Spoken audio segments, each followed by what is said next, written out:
Hi everyone, আসসালামু আলাইকুম। Welcome back to my channel. সাথে আছি বাংলাদেশি আমেরিকান মম। আশা করি যে যেখানে আছেন সবাই খুব ভালো আছেন। আজ আমি আপনাদেরকে নোয়াখালী অঞ্চলের খুবই জনপ্রিয় সাগু পিঠার রেসিপি শেয়ার করব। উপরের মুচমুচে লেয়ারের ভিতরে নারকেল আর সাগু দিয়ে তৈরি রসে ভরা পুরের বল মুখে দিলেই যে কেউ এই পিঠার প্রেমে পড়ে যাবে। তো চলুন আর কথা না বাড়িয়ে পিঠা তৈরি করা যাক। পিঠা তৈরির জন্য আমার আজ যা যা লাগছে তা হচ্ছে নারকেল কোড়া, সাগু, ময়দা বা আটা, চালের গুঁড়া, লবণ, চিনি এবং ভাজার জন্য তেল। আমি প্রথমেই সাগুটাকে সামান্য একটু পানি দিয়ে ধুয়ে আধা ঘন্টার জন্য ভিজিয়ে রাখছি। এতে করে সাগু সহজেই সিদ্ধ হয়ে যাবে, মানে রান্না করতে সুবিধা হবে।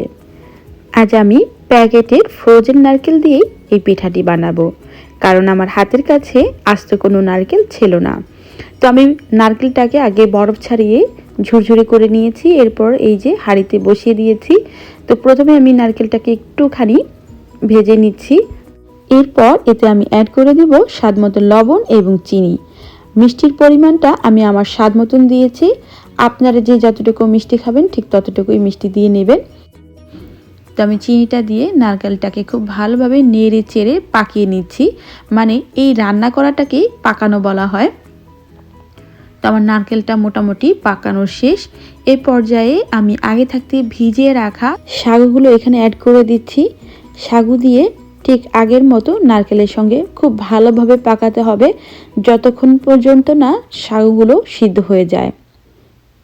আপনি যখন দেখবেন সাগুগুলো এই যে সাদা থেকে পানি কালার ধারণ করেছে, তখনই আপনার বুঝতে হবে সাগু হয়ে গিয়েছে। দেখেন আমার সাগুটা হয়ে গিয়েছে, একটা আঠালো ভাব চলে এসেছে। আর খুবই সাবধানে রান্না করতে হবে, ঘন ঘন নাড়াচাড়া করতে হবে, নতুবা নিচে কিন্তু লেগে যাবে বা পুড়ে যাবে। তো আমার সাগু রান্না শেষ। এখন আমি এগুলোকে নামিয়ে ঠান্ডা করে নিব। তো আমি পুরগুলোকে আলাদা বাটিতে ঢেলে নিয়েছি। এগুলো এখনও কুসুম গরম অবস্থায় আছে, আর এই অবস্থাতেই আমি এগুলো থেকে ছোট ছোট বল তৈরি করে নিচ্ছি। অবশ্যই ছোট ছোট বল তৈরি করে নিতে হবে, নতুবা যখন আমরা এগুলো তেলে ভাজতে যাব তখন সাগুগুলো ফুলে যাবে, মানে এগুলো দ্বিগুণ ধারণ করবে।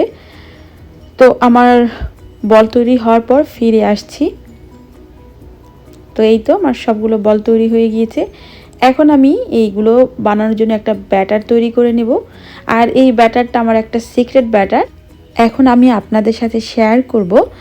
তো আমি এখানে নিয়েছি হলো আধা কাপ ময়দা, তার সঙ্গে দিয়েছি 2 টেবিল চামচ চালের গুঁড়া, সামান্য একটু বেকিং পাউডার আর স্বাদ মতো লবণ দিয়ে ঠান্ডা পানি দিয়ে ঘন একটা ব্যাটার তৈরি করে নিয়েছি। এর পুরুত্বটা আপনারা নিশ্চয়ই দেখতেই পাচ্ছেন। অবশ্যই একটু ঘন করতে হবে, পাতলা করা যাবে না। তো আমি এখন এই ব্যাটারে একটা একটা করে পিঠাগুলো তৈরি করে নেব। আপনারা হাত বা চামিচ দুভাবেই তৈরি করে নিতে পারেন। আমি চামিচ দিয়ে তৈরি করে দেখাচ্ছি, এতে করে শেপটা সুন্দর হয়। তো আমি আগেই চুলায় তেল বসিয়ে দিয়েছি, তেল যথেষ্ট পরিমাণ গরম হয়ে গিয়েছে। এখন আমি একে একে পিঠাগুলো ছেড়ে দেব।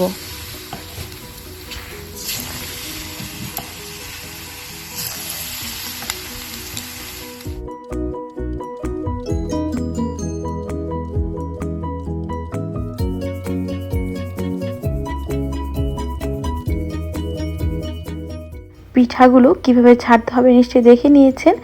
আমি কিছুক্ষণ পর পর কিন্তু পিঠাগুলো ছেড়েছি, মানে আমি একটু হওয়ার সুযোগ দিয়েছি যাতে করে শেপটা ধারণ করতে পারে। একসাথে দিয়ে দিলে হয় কি একটা আরেকটার গায়ে লেগে যাবে। তো যখন এক পাশ হয়ে যাবে তখন এইভাবে যে কোনো একটা খুন্তির সাহায্যে বা আপনাদের পছন্দ মতন চামচ দিয়ে বা এরকম জালি দিয়ে পিঠাগুলোকে আলাদা করে ছাড়িয়ে দিতে হবে। তো এরই মধ্যে নিশ্চয়ই লক্ষ্য করেছেন পিঠাগুলো ফুলে দ্বিগুণ হয়ে গিয়েছে। আমি ভালোভাবে পিঠাগুলোকে মুচমুচে করে গোল্ডেন ব্রাউন করে ভেজে নিয়েছি। এখন সবগুলো পিঠা উঠিয়ে নিচ্ছি। তো এইভাবে সবগুলো পিঠা আমি বানিয়ে আপনাদের সাথে পরিবেশন করে দেখাচ্ছি। তো এই তো কত না সহজেই অল্প সময়ে তৈরি হয়ে গেল রসে ভরা টইটুম্বর আমার সাগু বল পিঠা। আপনারা এটি নারকেলের বলও বলতে পারেন।